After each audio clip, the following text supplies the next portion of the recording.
So when we're talking about continuous probability distributions, like a normal distribution, the probability of a randomly selected item falling in a certain range is equal to the area under the curve between the endpoints of the range. Right? So for example, the probability of randomly selecting an item whose value, whatever it is we're measuring here, is between 0.8 and 1.5 would be that area. Now, manually calculating the probabilities using the formula that we discussed briefly in the last lecture is a non-trivial task that's beyond what we're going to be able to do. So instead, we're going to take a much more common approach and rely on either a table of values or a computer program like Excel or a scientific calculator. So suppose I have a population that I know is normally distributed with a mean of 0 and a standard deviation of 1. In other words, it can be described using a standard normal distribution. Now suppose I want to know what the probability of randomly selecting an item from that population is whose value is less than 1.46. All right, the first step in answering a question like this, is especially when you're just getting started, is to draw a picture. All right, so if we start with a standard bell curve like I have here in the upper right-hand corner, and I graph 1.46 on it, that's roughly 1.5. So it's right around here. That's z equals 1.46. Then what I'm being asked to find is the area under the curve to the left or less than that value. Now, what I've got here at the bottom of the page is one section of a table of standard normal distribution values. You can find these online or usually in the back of any statistics textbook. And so here's how we're going to use the table to find a specific area. Right? Think of our number 1.46 as being 1.4 plus 0.6. Right? So to find the area, I'm going to go down to 1.4 in the first column, and I'm going to go over to 0.06 in the upper columns. The value where these two meet, that's my area. Right? So this value 0.9279 will be the area under the curve to the left of 1.46. In other words, this is the probability 0.9279. That's the probability of a randomly selected item having a value that is less than 1.46, or putting it another way, 92.79% of the population is below 1.46. Now, before I look at some more examples, I need to give you fair warning. The table that I'm using here gives you the areas to the left of the given value, but not all tables do it this way.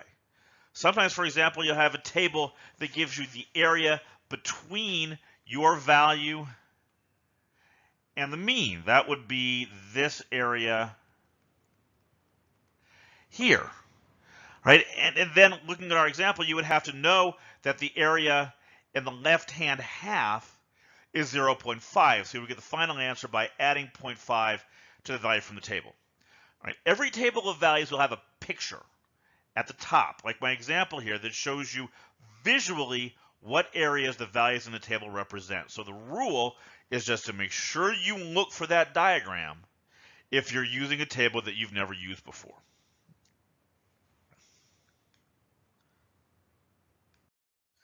All right, so how about this one? Right now, it's not a less than, right? It's a greater than.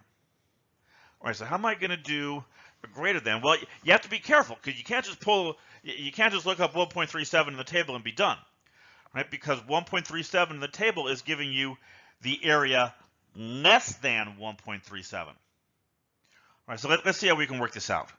All right, first, do a little graph, 1.37. It's about 1 1/3, right? That's right here. And I want this area. Okay, well, if I go to my table, right, let's go to the table. I'm going to look up 1.3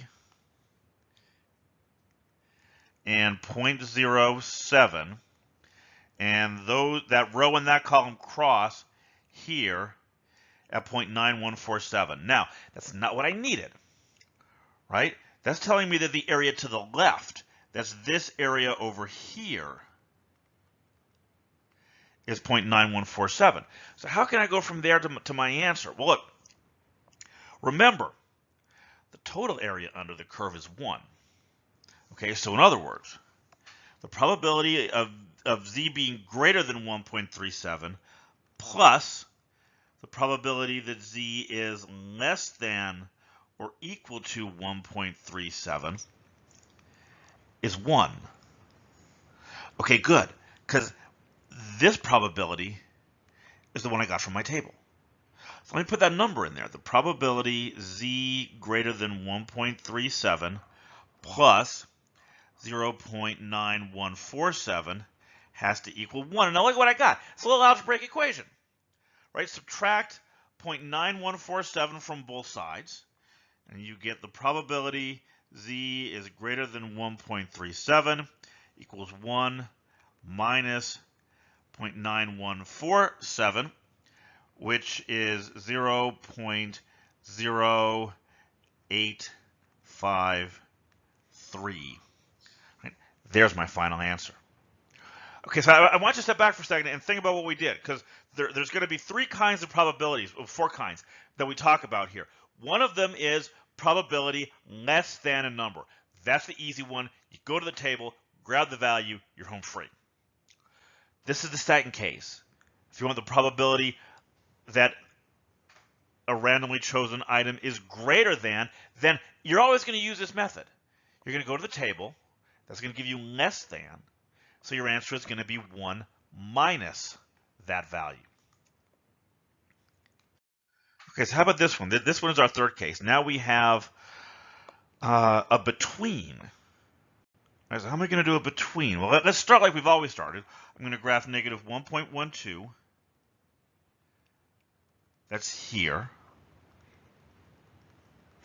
I'm going to graph 1.26. That's here.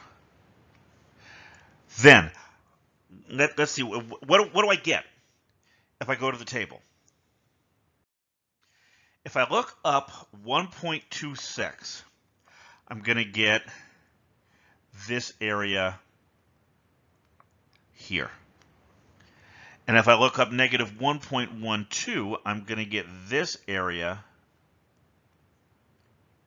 here. Well, what I want is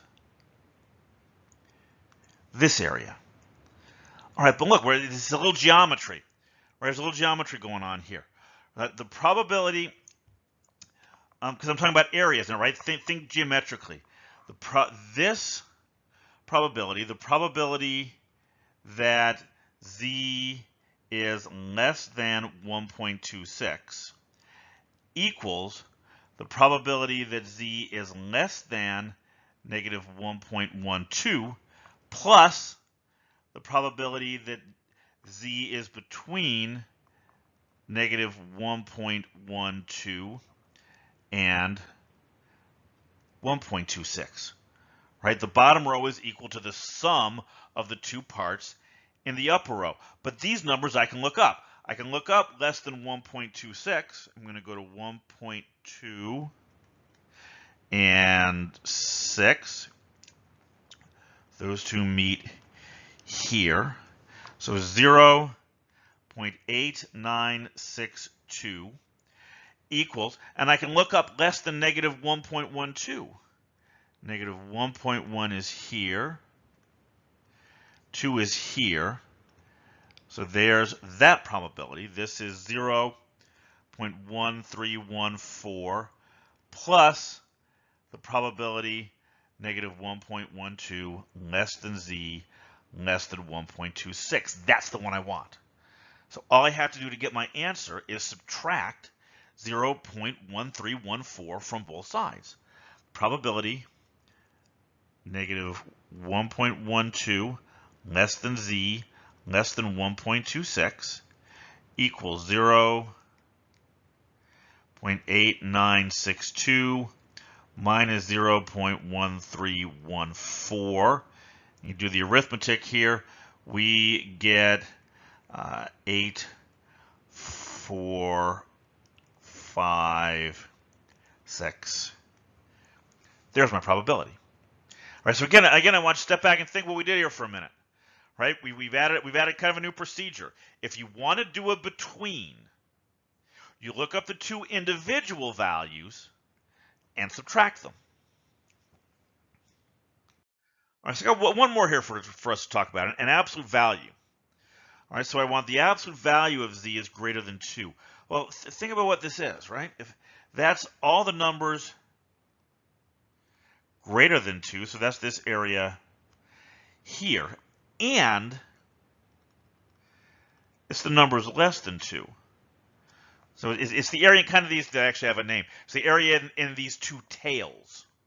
All right, so how can I do this? Well, look, first, I'm going to do this side. This side is easy. P of z less than negative 2. For this, I just go to the table, negative 2.00. That's this here. All right, so this is 0.0228. Now, how about this bit over here? How about the probability z is greater than 2? Well, we know how to do a greater than, right? I mean, you could just look up 2 in the table, subtract it from 1. So we did 2 sides back.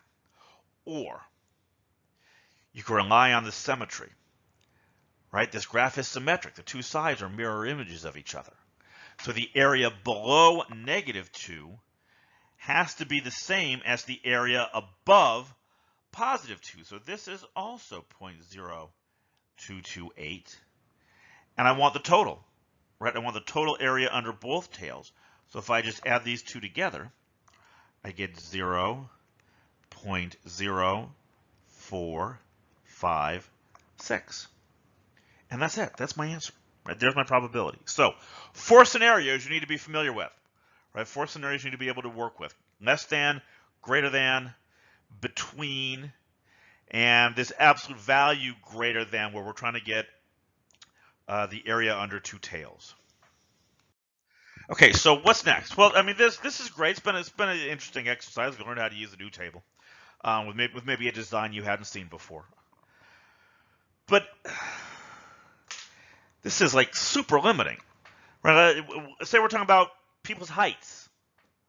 People's heights don't have a mean of 0 and a standard deviation of 1. Right? In fact, very, very few normally distributed variables are going to match the criteria of this standard normal distribution. So, what are we going to do?